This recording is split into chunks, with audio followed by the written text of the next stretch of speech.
everyone, Brett Hite here. Going to tell you a couple tips on using bladed jigs. And one of them, you know, you might buy a bladed jig, cast it out there, and it might run a little to the side, one way or the other.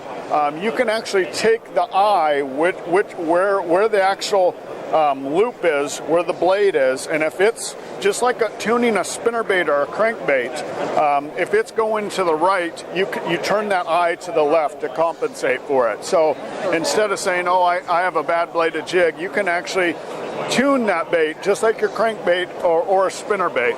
The other one is how to make fish bite on it, how to get them to strike, you know, or get that strike sometimes when they don't want to bite. And one of those is, if I cast it out on a point where I truthfully believe there was a fish there, halfway back to the boat, if I haven't gotten a bite, I'm going to do a couple hard pops with that rod, and in my mind, I believe a fish is following that bait.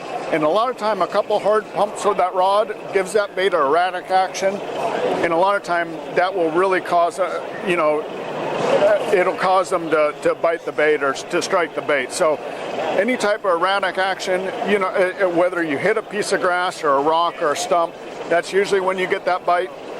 What's great about the bladed jig is I can give it that action just by popping the rod and getting them to strike the bait. So those are a couple tips that I guarantee you are going to help you be a better bladed jig fisherman.